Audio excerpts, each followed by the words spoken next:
இன்றைக்கி நம்ம செய்ய போகிறது பார்த்திங்கன்னா ரவையை வச்சு ரவா லட்டு செய்ய போகிறோம். அதுக்கு வந்து நான் 1 கப் ரவை எடுத்திருக்கேன். சுகர் வந்து 3/4 கப் எடுத்திருக்கேன். நீங்கள் வந்து கூட்டிக்கிறதோ குறைச்சிக்கிறதோ உங்களுக்கு தகுந்த மாதிரி நீங்கள் எடுத்துக்கோங்க. அது மாதிரி வந்து ஒரு கப்பில் வந்து வாட்டர் எடுத்திருக்கேன். கீ, ஏலக்காய் தூள், அப்புறம் நட்ஸ் எடுத்திருக்கேன், தேங்காய். நீங்கள் வந்து பால் வேணும்னாலும் ஆட் பண்ணிக்கலாம். பட் நான் இன்றைக்கி பால் ஆட் பண்ண போகிறதில்ல. ஏன்னா பால் ஆட் பண்ணால் நீங்கள் வந்து வித்தின் 2 டேஸ்க்குள்ளே நீங்கள் யூஸ் பண்ணணும். இது வச்சுருந்தீங்கன்னா அட்லீஸ்ட் வந்து நீங்கள் ஒரு 4 to 5 days வந்து நீங்கள் இதை யூஸ் பண்ணலாம். ஸோ அதனால் மில்க் இல்லாமல் எப்படி பண்ணுறதுங்கிறத பார்க்கலாம். பார்க்குறதுக்கு முன்னாடி நம்ம சேனலில் இதுதான் ஃபஸ்ட் டைம் பார்க்குறீங்கன்னா மறக்காமல் ஜேஎஸ் கிச்சனுக்கு ஒரு லைக் பட்டன் போடுங்க, சப்ஸ்கிரைப் பண்ணுங்கள், பெல் பட்டனையும் ப்ரெஸ் பண்ணுங்கள். இப்போது கொஞ்சமாக வந்து கீ போட்டுக்கிறேன். கீ போட்டுட்டு நட்ஸு, உங்களுக்கு என்னென்ன நட்ஸ் பிடிக்குமோ என்னென்ன நட்ஸ் இருக்கோ நீங்கள் அதை ஆட் பண்ணிக்கோங்க.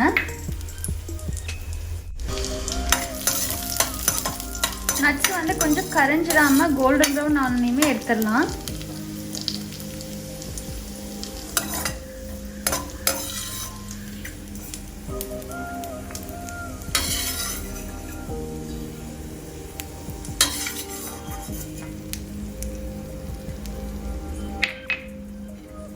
நெக்ஸ்ட்டு தேங்காய் ஆட் பண்ணிக்கலாம். தேங்காய் வந்து கொஞ்சம் நல்லா வறுப்படணும், ஆனால் தேங்காய் ஆட் பண்ணிக்கலாம்.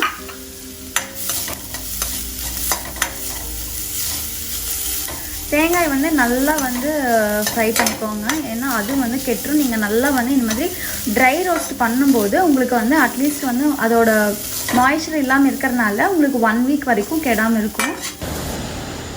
இப்போ பார்த்திங்கன்னா நல்லா கோல்டன் ப்ரௌனில் இருக்குது, நல்லா ட்ரை ஆகிடுச்சு.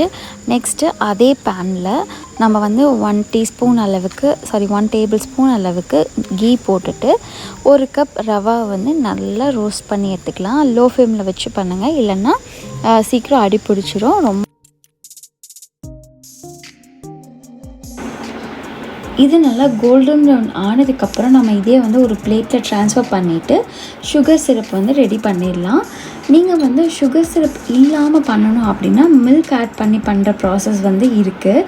நம்ம இப்போ வந்து 3/4 கப் சர்க்கரை, 1/4 கப் தண்ணி போட்டு நல்லா வந்து இந்த மாதிரி கொதி வந்ததுக்கப்புறம் நம்ம வந்து ஏலக்காய் தூள் வந்து 1 டீஸ்பூன் அளவுக்கு ஆட் பண்ணிவிட்டு நம்ம வந்து அடுப்பை ஆஃப் பண்ணிடலாம்.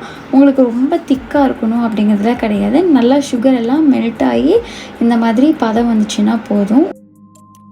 இப்போ நம்ம வந்து இந்த ரவையை ரோஸ்ட் பண்ணி வச்சுருக்கிற ரவையில் வந்து நாம் வந்து சுகர் சிரப் ஆட் பண்ணிக்கலாம். கொஞ்சம் கொஞ்சமாக ஆட் பண்ணுங்கள், ஏன்னா எல்லாமே நீங்கள் ஆட் பண்ணிட்டீங்கன்னா நம்ம வந்து மறுபடியும் ரவை வறுத்து போடணும். ஸோ அதனால் கொஞ்சம் கொஞ்சமாக ஆட் பண்ணி நீங்கள் மிக்ஸ் பண்ணி பாருங்கள் எந்தளவுக்கு இருக்குதுன்னு சொல்லிட்டு. கொஞ்சம் வந்து மாய்ஸ்சராக இருக்கணும், அப்போ தான் நம்மளுக்கு வந்து நம்ம ஊற வச்சு எடுக்கும்போது கொஞ்சம் நல்லா வந்து கரெக்டாக லட்டு பிடிக்கிற பதத்துக்கு வரும். இப்போ நான் உங்களுக்கு காட்டுறேன் கையில் எடுத்து எந்தளவுக்கு மாய்ஸ்சராக இருக்குதுன்னு சொல்லிட்டு. இதுக்கப்புறம் நம்ம வந்து தேங்காய் வறுத்து வச்சதை நம்ம ஆட் பண்ணிக்கலாம். அதையும் நல்லா மிக்ஸ் பண்ணிடலாம். இப்போ நான் உங்களுக்கு கையில் எடுத்து காட்டுறேன் எந்தளவுக்கு மாய்ஸ்சராக இருக்குதுன்னு சொல்லிட்டு. பார்த்திங்கன்னா நல்லா கிளாஸியாக இருக்கும். இப்போ நட்ஸையும் ஆட் பண்ணிடலாம். நட்ஸையும் ஆட் பண்ணி நல்லா மிக்ஸ் பண்ணிக்கலாம். நீங்கள் நட்ஸ் வந்து நீங்கள் எது வேணாலும் ஆட் பண்ணிக்கலாம். சுகர்ஸ் வந்து நீங்கள் சிரப் காய்ச்சாமல் அரைச்சி கூட போடலாம். அரைச்சி போடும்போது நீங்கள் மில்க் ஆட் பண்ணிக்கலாம். மில்க் வந்து 1/4 கப் வந்து மில்க் ஆட் பண்ணிக்கலாம். 10 minutes வந்து ஒரு பவுலில் லிட்டு க்ளோஸ் பண்ணி நம்ம வச்சிடலாம். அதுக்கப்புறம் நம்ம ஓப்பன் பண்ணி நம்ம ஆஸ் யூஸ்வல் வந்து பால்ஸ் மேக் பண்ணிக்கலாம். நீங்கள் வந்து ஒரு தடவை வந்து நல்லா பிசைஞ்சிட்டு அதுக்கப்புறம் வந்து கீ வந்து கையில் அப்ளை பண்ணிக்கோங்க. Ghee or oil, but ghee வைக்கும் போது கொஞ்சம் ஃப்ளேவர்ஃபுல்லாக இருக்கும். கீ வச்சுட்டு நம்ம வந்து கையில் வந்து நல்லா உருண்டை பிடிச்சி எடுக்கும் போது ஒட்டாமல் வரும்.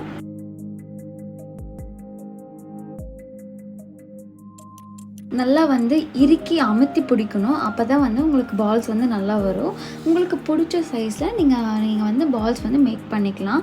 இப்போ நம்மளோட ரவா லட்டு சூப்பராக ரெடி ஆயிடுச்சு. கண்டிப்பாக எல்லோரும் ட்ரை பண்ணுங்கள். ட்ரை பண்ணிட்டு கமெண்ட்ஸில் சொல்லுங்கள். தேங்க்ஸ் ஃபார் வாட்சிங்.